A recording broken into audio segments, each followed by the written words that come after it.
few months ago, I was on this JetBlue flight going from New York to Burbank. And I like JetBlue, not just because of the prices, but they have this terminal at JFK that I think is really nice.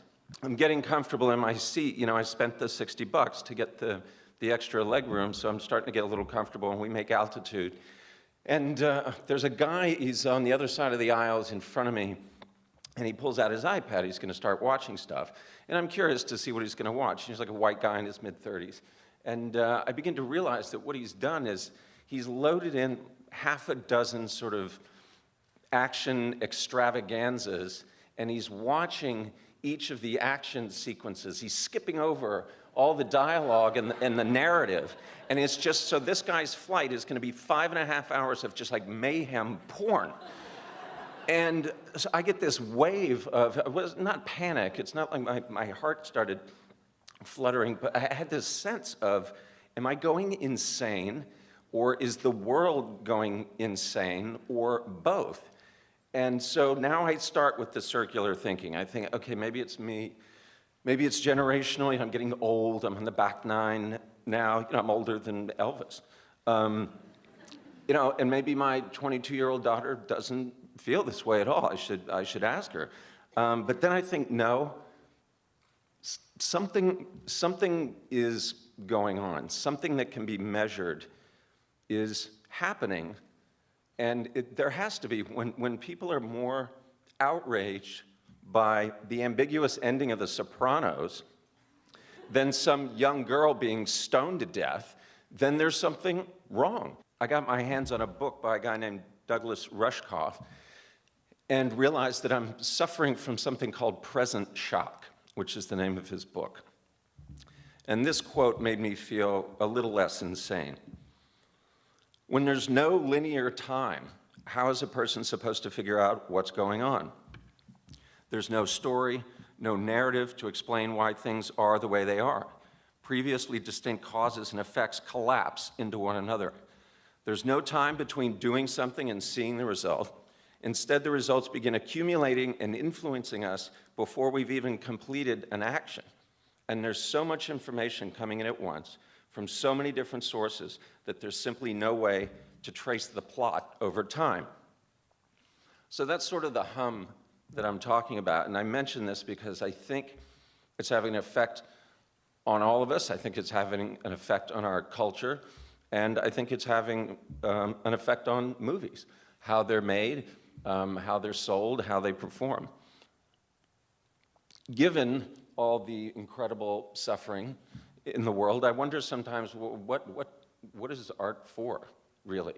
I mean, if the collected works of Shakespeare can't prevent genocide, then really, what is it for? Shouldn't we be spending the time and resources sort of alleviating this suffering and helping other people instead of going to the movies and plays and art installations?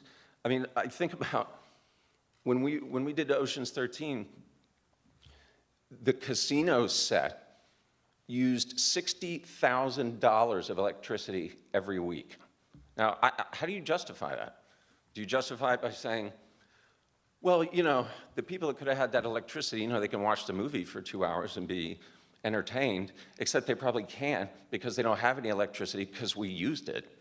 And then I think, what about all the resources spent on all the pieces of entertainment? What about the carbon footprint of getting me here? And I think, why am I even thinking that way when, and worrying about how many miles to the gallon my car gets when we have NASCAR and monster truck pulls on TV? Art is simply inevitable. It was on the wall of a cave in France 30,000 years ago. And it's because we are a species that's driven by narrative. And art is storytelling. We need to tell stories. We need to tell stories to pass along ideas and information and to try and make sense out of all this chaos. And sometimes, when you get a really good artist and a compelling story, you can almost achieve that thing that's impossible, which is entering the consciousness of another human being and literally seeing the world the way they see it. And then, if you have a really good piece of art, a really good artist, you are altered in some way. And so the experience is transformative. And in the minute you're experiencing that piece of art, you're not alone. You're connected to the artist. Now we finally arrive at the subject of this rant, which is the state of cinema. First of all, is there a difference between cinema and movies? Yeah. If I were on Team America, I'd say, fuck yeah. The simplest way that I can describe it is a movie is something you see, and cinema is something that's made. And it has nothing to do with the capture medium. It doesn't have anything to do with where the screen is, whether it's in your bedroom, your iPad. It doesn't even really have to be a movie. It can be a commercial. It can be something on YouTube. Cinema is a specificity of vision. It's an approach in which everything matters. It's the polar opposite of generic or arbitrary, and the result is as unique as a signature or a fingerprint. And it isn't made by a committee, and it isn't made by a company, and it isn't made by the audience. It means that if this filmmaker didn't do it, it either wouldn't exist at all, or it wouldn't exist in anything like this form.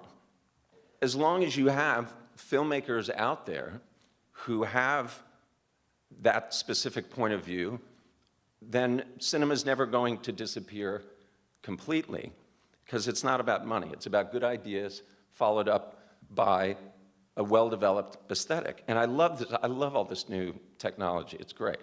Smaller, lighter, faster. You can make a really good-looking movie for not a lot of money.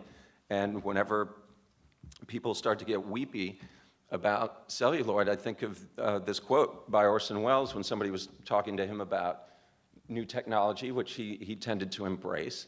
And he said, I don't want to wait on the tool. I want the tool to wait for me, which I thought was a good way to put it.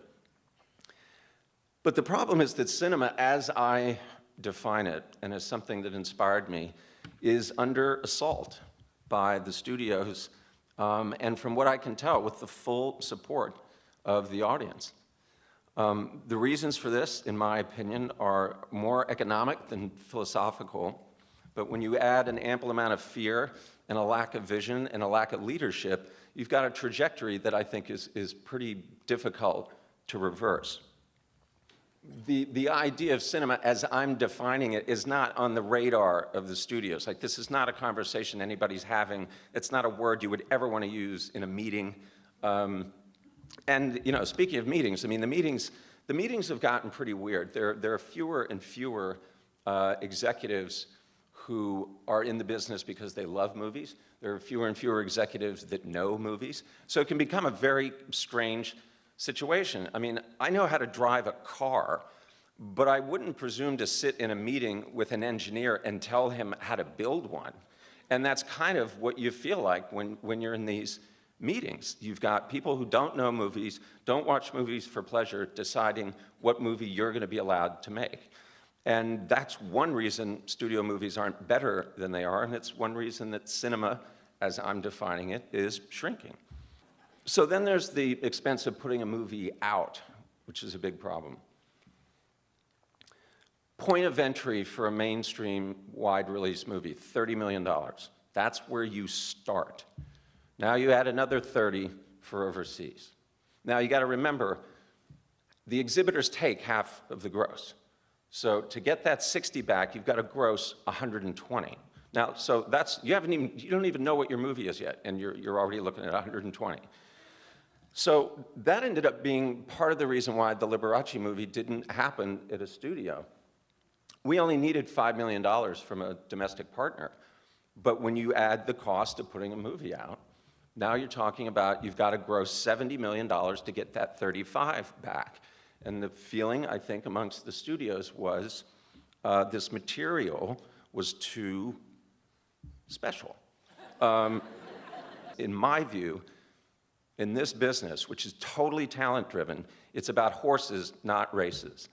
And I think if I were going to run a studio, I would just be gathering the best filmmakers I could find and sort of let them do their thing within certain economic parameters. I'm going to let you make 3 movies over 5 years. I'm going to give you this much money in production costs. I'm going to dedicate this much money in marketing. You can sort of apportion it any way you want. You can spend it all on one and none on the other 2.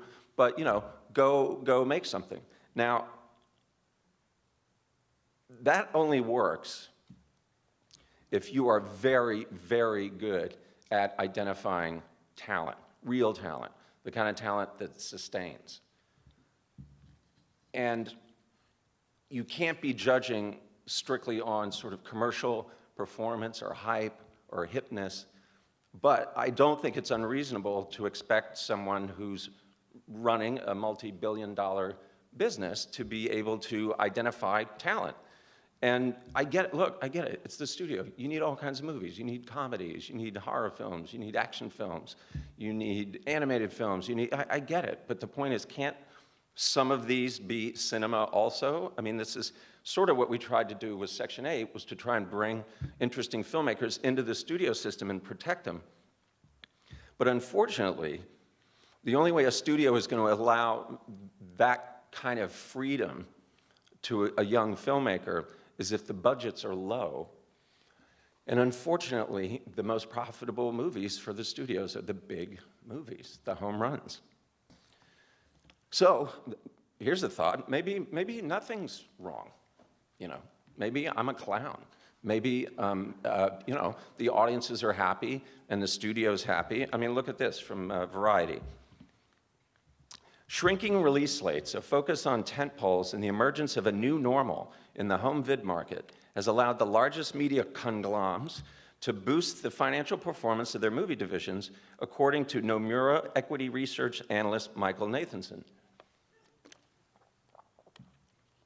So, according to Mr. Nathanson, the studios are successfully cutting costs, the decline in home videos plateaued, and international box office, which used to be 50% of revenue, is now 70%. With one exception, all the stock prices of all the companies that own these studios are up.